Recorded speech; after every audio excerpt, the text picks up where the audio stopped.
بارہا آپ کی خدمت کے لیے حاضر ہوتا رہا. کبھی کبھی ایسا ایک واقعہ 1 منٹ کا ہے وہ سنانا چاہتا ہوں. 20ویں صدی کی غزل کے سب سے اہم شاعر رگھوپتی صاحب فراق گورکھپوری ایک بار ایک ایسے مشاعرے میں مدعو تھے جہاں صرف مشاعرہ باز شعراء زیادہ تھے. ان کی دھوس میں انہوں نے ناظم مشاعرہ سے یہ کہا کہ مجھے پہلے پڑھا دے.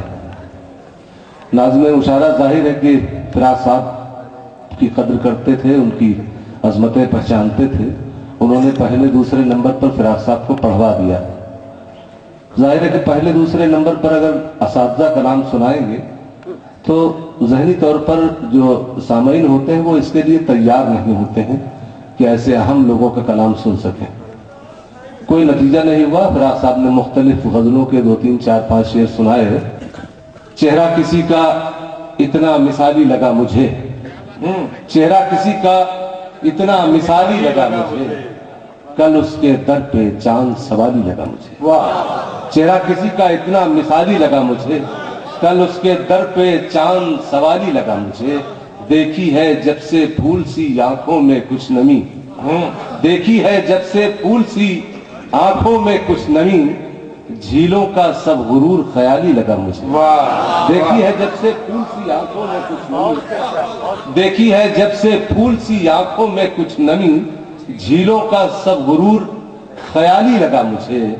یہ شعر بطور خاص سنانا چاہتا ہوں کہ تیرے سلوک تیری محبت کا ذکر کیا, تیرے سلوک تیری محبت کا ذکر کیا, اکثر تیرا خلوص بھی گالی لگا مجھے. تیرے سلوک تیری محبت کا ذکر کیا, اکثر تیرا خلوص بھی گالی لگا مجھے. تجھ کو خبر نہیں ہے مگر ایک تیرے بغیر, تجھ کو خبر نہیں ہے مگر ایک تیرے بغیر, یہ بے مثال شہر بھی خالی لگا مجھے. تجھ کو خبر نہیں ہے مگر ایک تیرے بغیر, تجھ کو خبر نہیں ہے مگر ایک تیرے بغیر, یہ بے مثال شہر بھی خالی لگا مجھے. یہ بے مثال شہر بھی خالی لگا مجھے. ایک غزل کے چند شعر سناتا ہوں. مطلب یہ عرض کیا ہے کہ لہجے کی اداسی کم ہوگی, باتوں میں کھنک آ جائے گی. لہجے کی اداسی کم ہوگی, باتوں میں کھنک آ جائے گی. 2 روز ہمارے ساتھ رہو, چہرے پہ چمک آ جائے گی. لہجے کی اداسی کم ہوگی, باتوں میں کھنک آ جائے گی. 2 روز ہمارے ساتھ رہو, چہرے پہ چمک آ جائے گی. یہ چاند ستاروں کی محفل معلوم نہیں کب روشن ہو, یہ چاند ستاروں کی محفل معلوم نہیں کب روشن ہو. تم پاس رہو تم ساتھ رہو, جذبوں میں کسک آ جائے گی. تم پاس رہو تم ساتھ رہو, جذبوں میں کسک آ جائے گی. کچھ دیر میں بادل برسیں گے, کچھ دیر میں ساون جھومیں گے, کچھ دیر میں بادل برسیں گے, کچھ دیر میں ساون جھومیں گے. تم زلف یوں ہی لہرائے رہو, موسم میں سنک آ جائے گی. تم کچھ دیر میں بادل برسیں گے, کچھ دیر میں ساون جھومیں گے. تم زلف یوں ہی لہرائے رہو, موسم میں سنک آ جائے گی. سورج کو ذرا کچھ ڈھلنے دو, کچھ وقت کا دریا بہنے دو. سورج کو ذرا کچھ ڈھلنے دو, کچھ وقت کا دریا بہنے دو. جو دھوپ ابھی تک سر پر ہے وہ پاؤں تلک آ جائے گی. جو دھوپ ابھی تک سر پر ہے وہ پاؤں تلک آ جائے گی. میں عام طور سے یہ کبھی جیسے بہت سارے بڑے بڑے شاعر یہ کہتے ہیں صاحب یہ شعر آپ کے سر سے گزر گیا, یا اس کے مطلب جو شعر جس شعر کے مطلب آپ بھی نہ سمجھ سکتے, ظاہر کہ وہ بڑا ہوگا ہی, اور باقی شعر کا مطلب سمجھ ہی لیتے ہیں. سورج کو ذرا کچھ ڈھلنے دو, کچھ وقت کا دریا بہنے دو.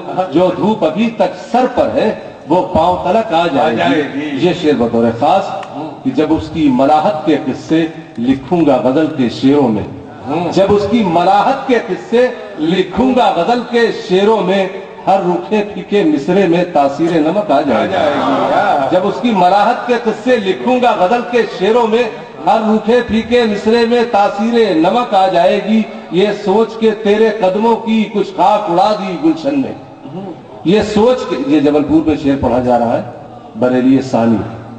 یہ سوچ کے تیرے قدموں کی کچھ خاک اڑا دی گلشن میں, ہر پھول میں تیرے چہرے کی تھوڑی سی جھلک آ جائے گی. یہ سوچ کے تیرے قدموں کی کچھ خاک اڑا دی گلشن میں, ہر پھول میں تیرے چہرے کی تھوڑی سی جھلک آ جائے گی. آخری شعر کہ جس بات کا مطلب خوشبو ہے ہر گاؤں کے کچے رستے پر، جس بات کا مطلب خوشبو ہے ہر گاؤں کے کچے رستے پر، اس بات کا مطلب بدلے گا جب پکی سڑک آ جائے گی۔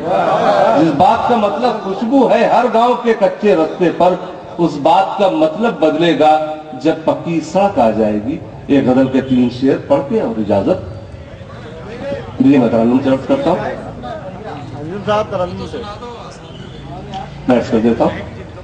مطلب یہ ہے کہ مہک، ایک مطلع بطور خاص میں خیال صاحب کی نظر کرتا ہوں۔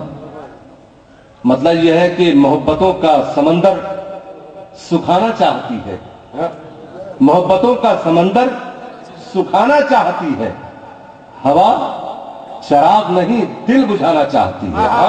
محبتوں کا سمندر سکھانا چاہتی ہے، ہوا چراغ نہیں دل بجھانا چاہتی ہے۔ تجھے مرض ہے اداسی کے گیت سننے کا، تجھے مرض ہے اداسی کے گیت سننے کا، یہ زندگی تو ابھی مسکرانا چاہتی ہے۔ تجھے مرض ہے اداسی کے گیت سننے کا، یہ زندگی تو ابھی مسکرانا چاہتی ہے۔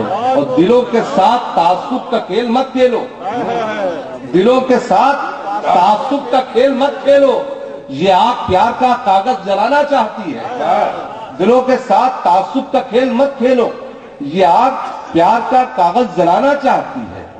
ایک غزل کے لیے حکم ہے برادر مکرم نعیم راشد صاحب کا، آپ سب کی سنی ہے۔ مطلب یہ ہے، میں ترنم سے حاضر کروں گا، بغیر ترنم سے پڑھے جاؤں گا۔ ہر چند کے ترنم بہت معمولی سا ہے مگر میں عرض ضرور کروں گا۔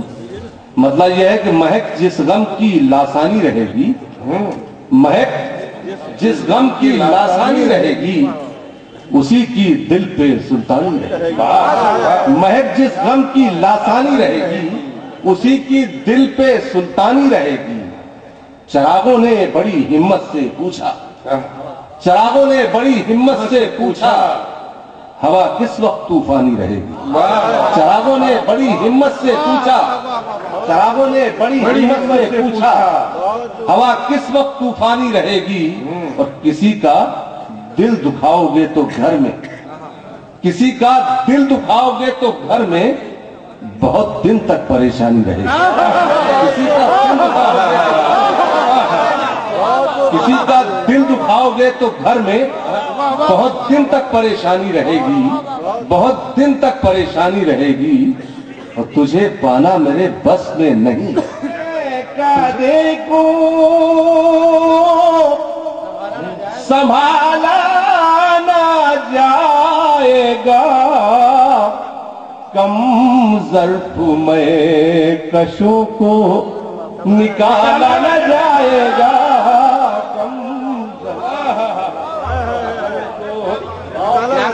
نکالا نہ جائے گا۔ یہ شعر سنے گا، ہم نے جلا لیا ہے دیا اپنے خون سے، ہم نے جلا لیا ہے دیا اپنے خون سے، اب تو ہمارے گھر سے اجالا نہ جائے گا، اب تو ہم نے جلا لیا ہے دیا اپنے خون سے، اب تو ہمارے گھر سے اجالا نہ جائے گا۔ یہ شعر سنیے گا، فن تو عروج پا گیا لیکن تمام، بطور خاص شعراء اکرام کی نظر کرتا ہوں، فن تو عروج پا گیا لیکن تمام، فنکار کی ہتھیلی سے